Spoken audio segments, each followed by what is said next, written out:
Everyone, this is Arpita और आज मैं आपको पढ़ा रही हूँ राजयक्ष्मा। गाइस, हम सबको यूनिवर्सिटी एग्ज़ाम की टेंशन होती है और एग्ज़ाम के अंदर जब हमको एक फॉर्मेट के अंदर आंसर लिखना होता है तो हमें बहुत दिक्कत होती है।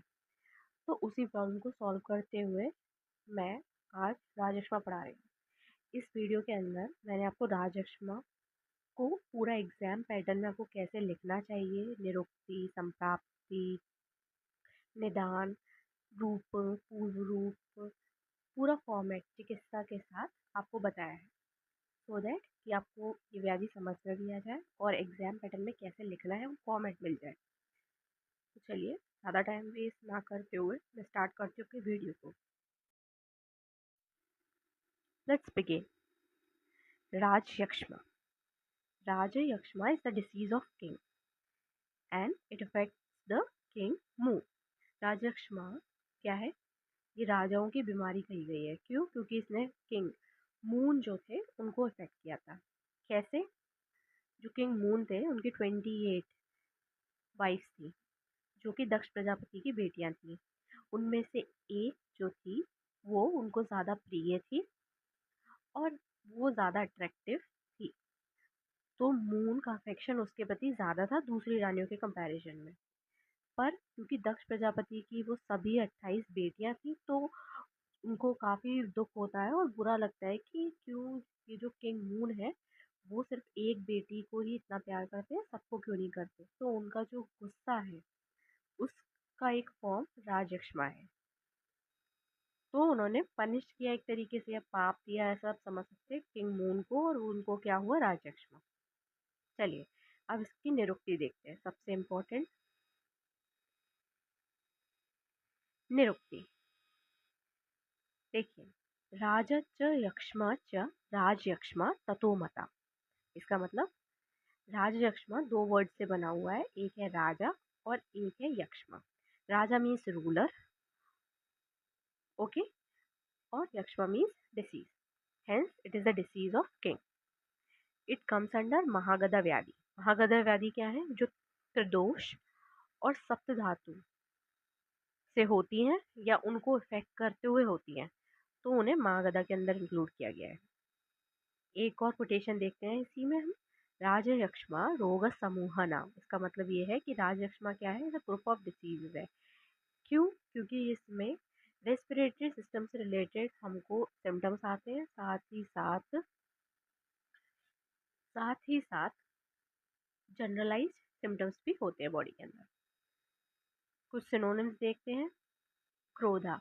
क्यों? क्योंकि दक्ष प्रजापति के क्रोध से हुई ये बीमारी, इसीलिए इसका एक सिनोनिम है क्रोध। फिर ज्वरा, क्योंकि इसका एक मेजर सिम्टम है। रोग है ये, यक्ष्मा डिसीज। शोषा, क्योंकि जिस भी पर्सन को राजयक्ष्मा होता है उसमें इमेसिएशन यानी शोषा होता है। निदान, वेग संधारण, वमन, विषमाशना, सहासा और शया। वेग संधारण मतलब होता है नेचुरल अर्जेस को सप्रेस करना। विषमासन में अति रूक्ष, अति शीत, अति लघु, अति गुरु, अजीर्ण होने पर भोजन करना, ये सारे सिम्टम्स रहते हैं। साथ ही साथ साहसा। साहसा में जब भी कोई पर्सन अपनी स्ट्रेंथ से ज़्यादा काम करता है तो उसे क्या होता है? राज यक्ष्मा। शया, शया शुक्र शया या धातु शय या ओजो शया होना। नेक्स्ट देखते हैं संप्राप्ति। वेग संधारण से और विषमाशन से जब वाता एग्रवेट होती है तो वो कफा प्रदान त्रिदोष प्रकोप करती है, जिससे स्रोतों में होता है अवरोध यानी कि ऑब्स्ट्रक्शन, जिस ऑब्स्ट्रक्शन से पोषण का अभाव यानी कि पूरी तरीके से पोषण हर धातु तक नहीं जा पाता, और अनुलोमन क्रमा में धातु क्षय होता है यानी कि रस, रक्त, मांस, मेदो, मज्जा, अस्थि, शुक्र, इस फॉर्म में एक एक करके धातु डिप्लीट होते जाते हैं और धातु के डिप्लीशन से हमें क्या होगा? शोष होगा। सहासा और क्षया के होने से वात प्रदान त्रिदोष प्रकोप होता है जिससे प्रतिलोमन गति में यानी कि नीचे से ऊपर की तरफ, शुक्र से ऊपर रस की तरफ क्षया होता है, जिससे कि शोष होता है यानी कि राजयक्ष्मा होता है। पूर्व रूप देखते हैं। प्रतिशया यानी कि राइनाइटिस, कोल्ड। श्लेष्म प्रसेका, इसका मतलब एक्सेसिव सलाइवेशन। अन्न अन्न अभिलाषा यानी कि एवर्जन टू फूड, खाना खाने का मन नहीं करता उसका। मुख माधुर्य यानी कि स्वीट टेस्ट माउथ के अंदर रहता है। साथ ही साथ ऐसा पर्सन जिसको राजयक्ष्मा होने वाला है, ऐसे पर्सन को क्या होता है, ड्रीम्स के अंदर दिखाई देता है, सपनों में दिखाई देता है कि उसको कोई क्रो, पैरेट या पिकॉक जो है वो कैरी करके ले जा रहे हैं, और साथ में उसको एक वाटरलेस रिवर दिखाई देती है। टाइप्स देखते हैं हम राजयक्ष्मा के। ऑन द बेसिस ऑफ दोषा के बेसिस पर वाता, पित्ता, कफा और त्रिदोष। On the basis of causative factor, आपको भी बताए थे 4 कॉजेटिव फैक्टर हैं, वेग संधारण, विषमासन, क्षया और साहसा। On the basis of clinical manifestation, ये थोड़ा इंपॉर्टेंट है। देखिए, त्रिरूप का मतलब है, अभी आपको मैं एक्सप्लेन करूंगी आगे, त्रिरूप, षडरूप और एकादश रूप। On the basis of pathogenesis के बेसिस पे अनुलोमन धातुशय और प्रतिलोमन धातुशय, जो कि मैंने आपको संप्राप्ति में एक्सप्लेन किया था। चलिए लक्षणा देखते हैं, ये थोड़ा इंपॉर्टेंट है, या श्लोक याद करेंगे तो बेटर रहेगा, नहीं तो आप क्या कर सकते हैं, ये जो श्लोक में सिम्टम्स है वो टर्म्स याद कर लीजिए। पहला, त्रिरूप राजयक्ष्मा।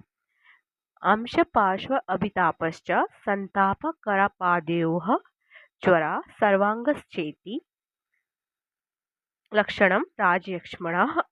इसका मतलब क्या है, अंश पार्श्व अभितापश्च यानी कि शोल्डर और फ्लैंक रीजन में पेन, बर्निंग सेंसेशन रहती है।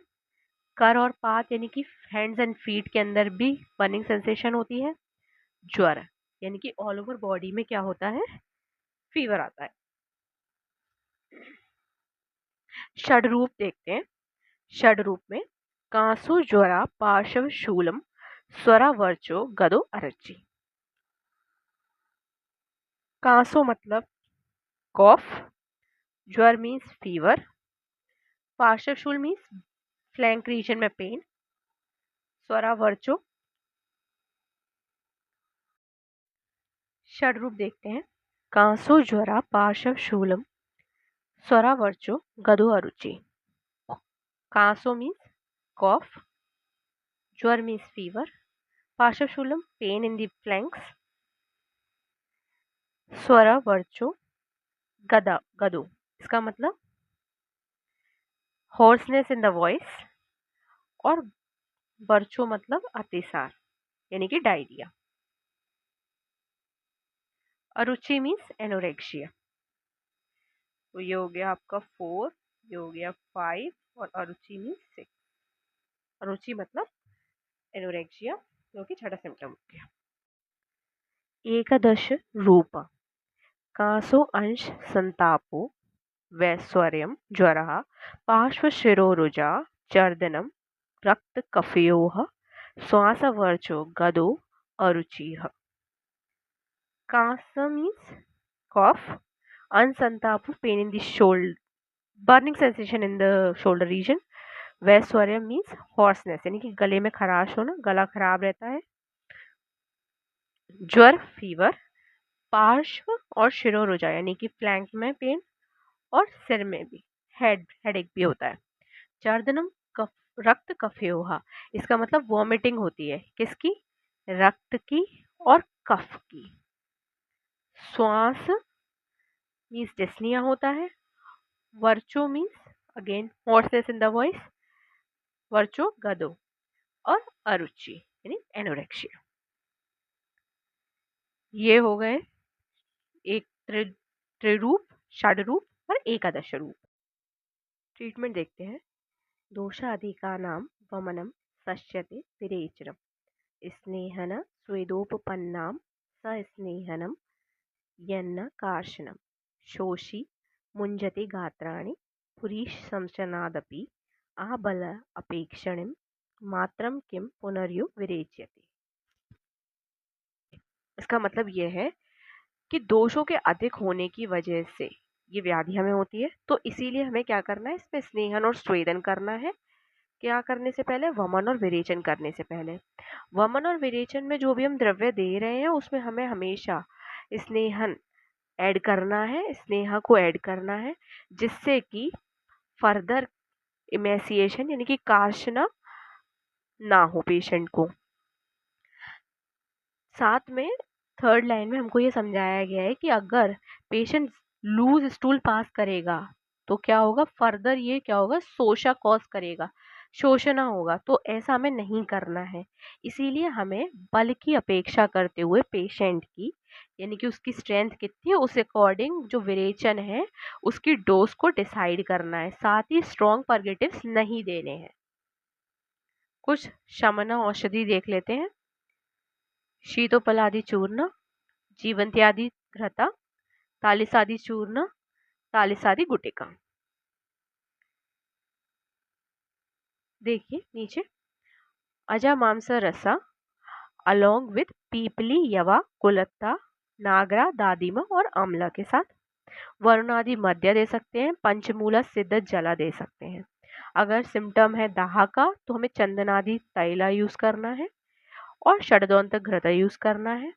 अगर ज्वर दाह के साथ साथ ज्वर और रक्तपित्त भी है तो हमें वसाग्रता और शतावारी घृत का यूज करना है। Friends, this is it for this video. मैंने एक फॉर्मेट को फॉर्म करते हुए आपको कंप्लीट डिसीज को एक्सप्लेन किया है। अगर आपको कुछ भी डाउट हो तो आप मुझे कमेंट कर सकते हैं। अगर आपको मेरी वीडियो पसंद आई हो तो इसे लाइक शेयर कमेंट करें।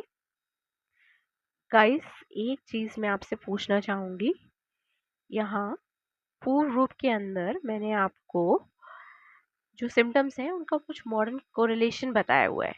क्या आप चाहते हैं कि मैं अपनी नेक्स्ट वीडियोस में ये मॉडर्न कोरिलेशन आपको बताऊं, या आप ऑलरेडी जानते हैं? ये आप मुझे कमेंट कर सकते हैं। श्लोक को अगर आप नहीं याद कर सकते तो उसमें इम्पोर्टेंट जो टर्म्स हैं वो आप याद कर सकते हैं। जैसे त्रिरूप में आप अंशपाश अभितापश्चा संताप करापाद्योह ज्वरा याद कर सकते हैं। यहाँ तो सीधे सीधे सिर्फ सिम्टम्स ही हैं। षड रूप में एकादश में भी मैंने आपको एक्सप्लेन कर दिया। Treatment, line of treatment is very important guys, तो इसीलिए श्लोक को याद करने की थोड़ा कोशिश करें, उसे समझें तो आपको सीक्वेंस बनाने में और उसे याद रखने में इजी होगा। Thank you. This is it for this video. वेदा से आगे को सब्सक्राइब करें फ्रेंड्स, और मुझे मेरी वीडियोस बनाने के लिए हेल्प करें। This is me signing off.